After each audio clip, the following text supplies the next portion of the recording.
This is a short video about refreshing the brake fluid in a car or similar vehicle. Now, the example we're going to use is a Hyundai van. Now, here is the brake fluid reservoir. Here is the brake compression itself. So when you put your foot on the brakes, a piston moves inside this chamber and drives pressure, I should say high pressure brake fluid, into your disc brakes or drum brakes, whichever you've got. Now, the thing about brake fluid is it's hygroscopic. In other words, it loves the moisture it can find in the atmosphere.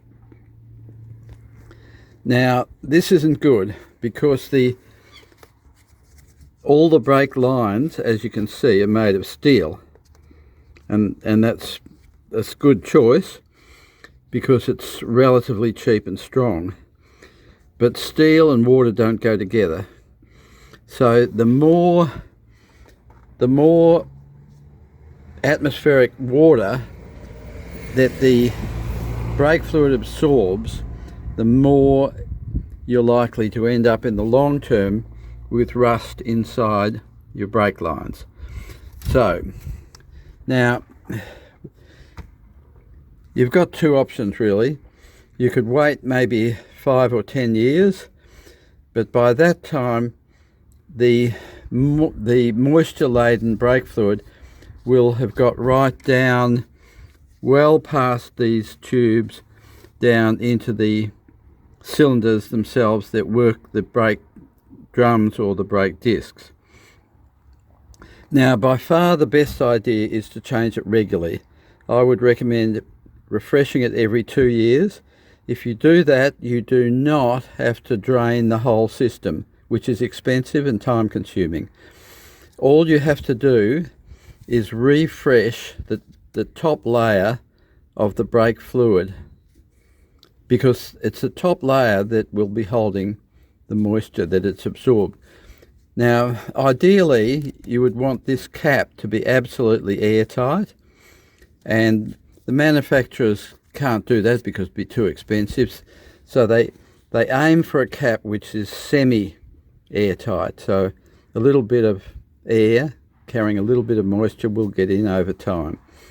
Anyhow, my recommendation is every 2 years, just refresh the top layer. So what we're going to do is we're going to take, first of all, make sure, turn it clockwise, just to make sure that the last person to touch the system sealed it properly. So it should be, if it's sealed properly, it should be firm clockwise. So we're going to turn it anti-clockwise, take the cap off. It's got a seal here which is largely resistant to the ingress of moisture laden air, and here it tells you what type of brake fluid to use.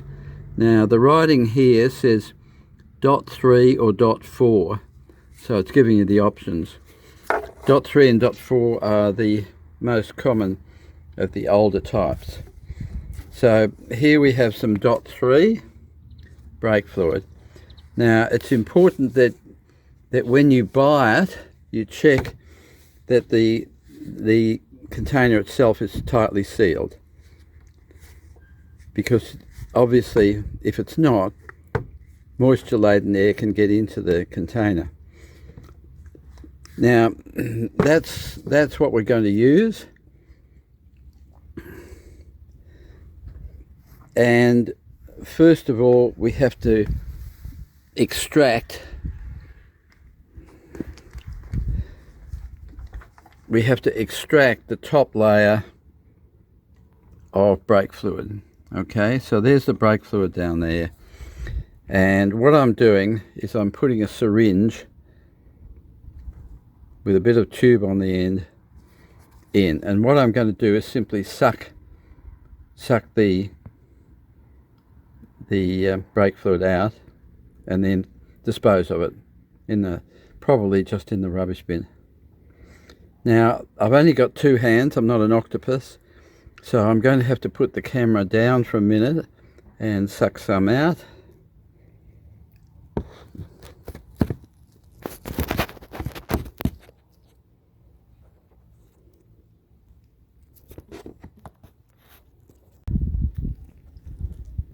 Okay, so here we are. As you can see, the syringe is full of brake fluid. So we just suck as much as we can without obviously dismantling the whole thing. And there it is. And we're going to dispose of it. So I've got an empty brake fluid container here. Alright, it's just rubbish. So we're just going to squirt that in.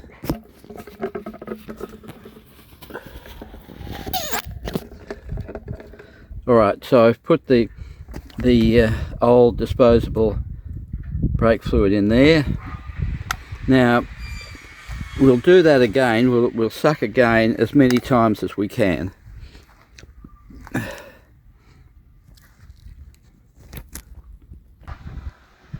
Okay, so we've now emptied out the brake fluid, the old brake fluid. We've got some fresh brake fluid, so all we have to do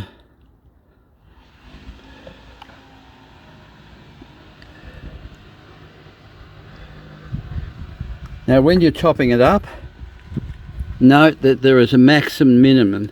So MIN, that's your minimum, MAX, that's your maximum. So don't go over the maximum.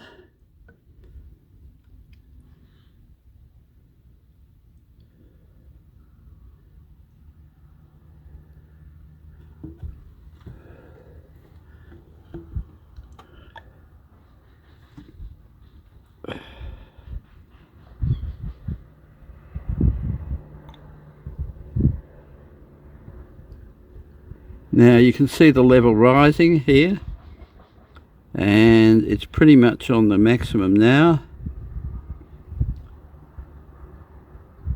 Alright, so I'm stopping just before I got to the maximum.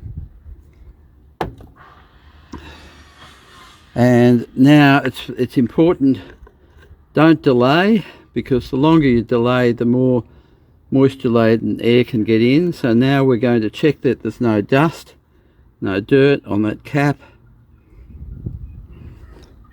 In fact, I might wipe it. I'm going to wipe it clean with just a bit of hand towel.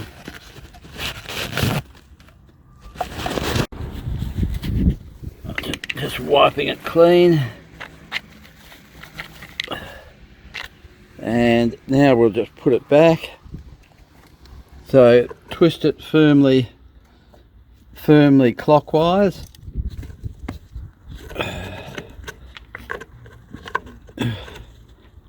There, that's it, and the job's done. Now, if there'll be fluid left here, so seal it tightly so it doesn't get contaminated over time. Okay. And that's all you need to do. So you don't need to pay for a mechanic to do an expensive brake flush. As long as you top it up with clean, fresh fluid, the way I've demonstrated every 2 years, you do not need an entire brake system flush. That's expensive and it's just a waste. Okay, I'll see you at the next video.